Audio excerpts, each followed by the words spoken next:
Assalamualaikum warahmatullahi wabarakatuh. Salam sejahtera bagi semuanya. Kembali lagi di channel Dewi Umbarsari, dan kali ini saya akan membahas tentang latihan soal serta pembahasannya untuk SKB Kebidanan dengan topik keluarga berencana. Ada beberapa catatan yang sering keluar di soal-soal SKB dengan topik keluarga berencana ini. Di antaranya yaitu tujuan KB, manfaat dari KB, konseling KB, KB untuk pasien pos kehamilan ektopik terganggu, dan juga KIE untuk pasien pos vasektomi. Jadi untuk sahabat pintar, silahkan simak video ini sampai habis.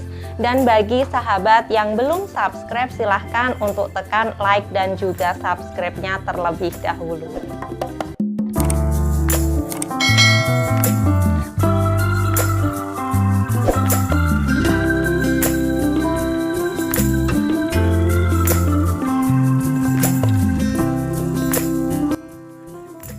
Kita mulai untuk soal kasus yang pertama. Seorang perempuan usianya 30 tahun, P3 A1, datang ke bidan praktek mandiri ingin menggunakan KB. Kehamilan terakhir pasien mengalami kehamilan ektopik terganggu dan telah menjalani laparotomi. Pasien mengatakan tidak mau menggunakan IUD karena ingin hamil lagi dalam waktu yang dekat. Hasil pemeriksaan didapatkan berat badannya 57 kg, tekanan darah dalam batas normal, dan suhunya juga dalam batas normal. Apakah alat kontrasepsi yang tepat yang dapat ditawarkan bidan kepada pasien tersebut? A. Pil progestin, B. AKDR progestin, C. Implan, D. Suntik progestin, dan E. Pil kombinasi. Jadi yang bisa ditawarkan yaitu pil kombinasi, atau jawaban E. Karena untuk KET, karena ini pasiennya pernah mengalami kehamilan ektopik terganggu, itu dapat terjadi berulang. Jadi kita harus menghindari penggunaan alat kontrasepsi yang berisiko yang dapat menyebabkan kehamilan ektopik terganggu lagi. Sedangkan alat kontrasepsi progestin itu berisiko menyebabkan kehamilan ektopik. Jadi jangan tawarkan alat kontrasepsi yang mengandung hormon progestin kepada pasien yang punya riwayat kehamilan ektopik. Misalnya seperti pil progestin dan juga AKDR progestin. Pilihan jawaban yang A sama B. Ini tidak boleh diberikan. Karena pil progestin dan juga AKDR progestin itu sama sekali tidak boleh diberikan karena mempunyai resiko kehamilan ektopik yang cukup tinggi. Sebaliknya, untuk alat kontrasepsi yang mengandung estrogen dan progesteron atau kombinasi, baik pil atau suntikan dan juga AKDR yang tanpa hormon, itu aman untuk diberikan kepada wanita dengan riwayat kehamilan ektopik. Atau dengan kata lain, yang tidak boleh diberikan itu adalah semua jenis alat kontrasepsi yang menggunakan progestin. Karena progestin itu salah satu cara kerjanya dengan memperlambat dan mengganggu gerakan tuba. Jadi fimbriae dan tuba yang seharusnya dia itu terus bergerak, karena ada hormon progesteron, dia akan menjadi lambat kerjanya. Jadi karena gerakan tuba melambat, maka saat sperma sudah bertemu dengan ovum dan seharusnya mereka dapat segera masuk ke kavum uteri dan bernidasi atau berimplantasi, tapi karena gerakan tuba terganggu, jadinya janin ini tidak bisa berjalan. Setelah janin terbentuk di tuba, janin tidak bisa berjalan ke kavum uteri dan akhirnya janin itu tumbuh serta berkembang di tuba, sehingga terjadilah yang disebut sebagai kehamilan ektopik terganggu. Jadi yang paling aman adalah alat kontrasepsi yang mengandung estrogen dan juga progesteron atau kombinasi, baik itu pil, suntikan maupun AKDR yang tanpa hormon. Jadi untuk jawaban yang tepat sesuai kasus ini adalah pil kombinasi.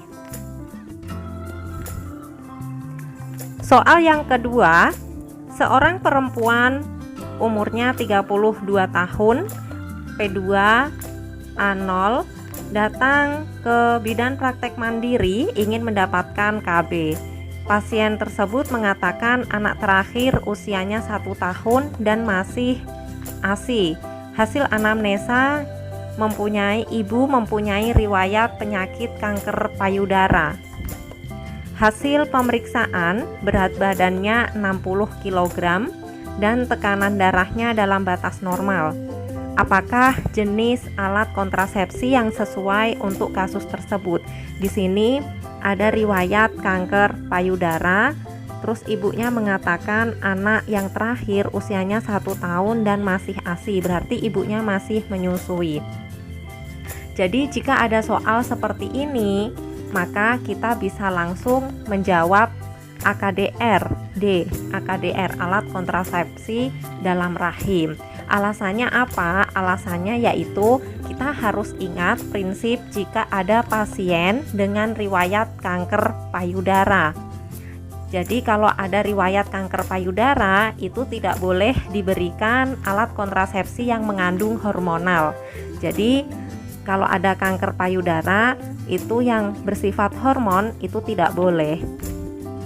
Terutama di sini adalah kontrasepsi progestin dan juga suntikan kombinasi itu wajib dihindari.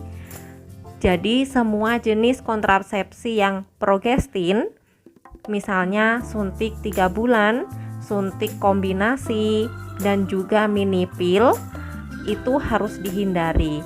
Pil kombinasi di sini sebenarnya masih bisa diberikan, tapi karena pasien ini masih menyusui, anak yang terakhir 1 tahun dan masih minum ASI, jadi ibunya masih menyusui, berarti pasien tetap tidak boleh menggunakan pil kombinasi.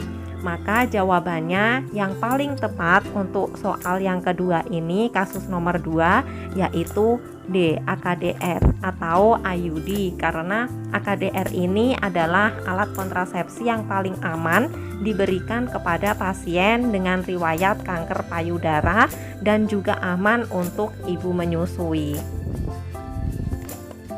Soal yang ketiga, seorang laki-laki usianya 48 tahun didampingi istrinya datang ke rumah sakit dengan membawa surat rujukan dari puskesmas untuk melakukan vasektomi.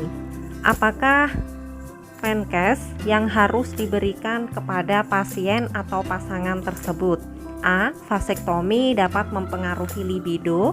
B. Vasektomi dilakukan dengan memotong testis. C. Vasektomi tidak mempengaruhi hubungan seksual. Dan D. Vasektomi segera efektif setelah dilakukan.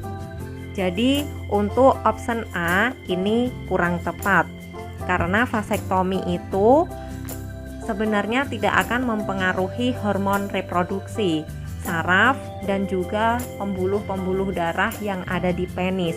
Jadi vasektomi itu tidak akan mempengaruhi libido. Ini kurang tepat, option A. Sedangkan yang option B, vasektomi dilakukan dengan memotong testis, ini juga kurang tepat, karena vasektomi itu bukan testisnya yang dipotong, tapi vas deferensnya, jadi bukan testisnya. Yang C, vasektomi tidak mempengaruhi hubungan seksual, ini tepat, karena vasektomi itu tidak akan mempengaruhi hubungan seksual, dan vasektomi itu hanya dilakukan di saluran vas deferens. Jadi vasektomi itu tidak akan mempengaruhi hubungan seksual. Jadi yang C ini tepat. D. Vasektomi segera efektif setelah dilakukan. Yang D ini juga tidak tepat. Karena vasektomi itu tidak bisa segera efektif. Jadi setelah tindakan vasektomi itu harus ditunggu selama kurang lebih 3 bulan. Jadi minimal itu harus menunggu selama 3 bulan atau sekitar 20 kali ejakulasi baru vasektomi itu dikatakan efektif. Jadi kalau misalnya ada pasangan yang suaminya melakukan vasektomi, istrinya jangan langsung lepas KB. Jadi istri harus tetap memakai KB dulu sampai minimal 3 bulan pasca vasektomi atau sekitar 20 kali suaminya ejakulasi. Karena masih ada sisa-sisa sperma di saluran vas deferensnya menuju ke tempat keluarnya sperma. Jadi kalau misalnya istri langsung lepas alat kontrasepsi, ya istrinya masih bisa terjadi kehamilan lagi. Jadi kalau misalnya suaminya melakukan vasektomi itu harus ditunggu dulu kurang lebih 3 bulan atau 20 kali ejakulasi baru istrinya boleh lepas menggunakan KB. Jadi jawaban yang paling tepat untuk soal nomor 3 ini yaitu C. Vasektomi tidak akan mempengaruhi hubungan seksual. Soal yang keempat, seorang perempuan berusia 22 tahun dan prianya 25 tahun baru saja menikah dan datang ke bidan praktek mandiri ingin berkonsultasi tentang KB. Keduanya belum menginginkan kehamilan karena masih melanjutkan kuliah. Apakah metode kontrasepsi yang tepat untuk kasus pasangan tersebut? A. Pil, B. Suntik 3 bulan, C. Suntik 1 bulan, D. Sederhana, KB sederhana maksudnya, E. IUD.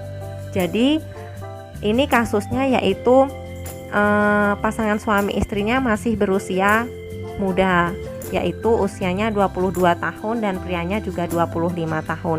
Mereka baru saja menikah dan keduanya itu belum menginginkan kehamilan karena masih harus melanjutkan kuliah. Jadi kalau misalnya ada kasus seperti ini, maka kita harus memilih alat kontrasepsi yang bersifat reversible.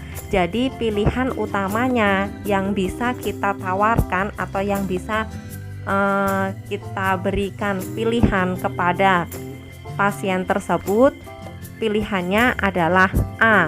Pil. Jadi jawaban yang tepat adalah A. Kita harus memilih alat kontrasepsi yang bersifat reversible di sini. Jadi jawabannya adalah A.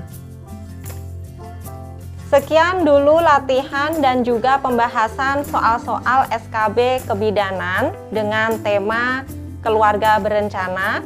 Semoga video ini bisa menambah wawasan untuk kita semua. Dan bagi sahabat yang akan mengikuti ujian SKB, semoga diberikan kelancaran, kemudahan, serta hasil yang bermanfaat. Silahkan share video ini sebanyak-banyaknya, siapa tahu masih ada sahabat di luar sana yang membutuhkannya.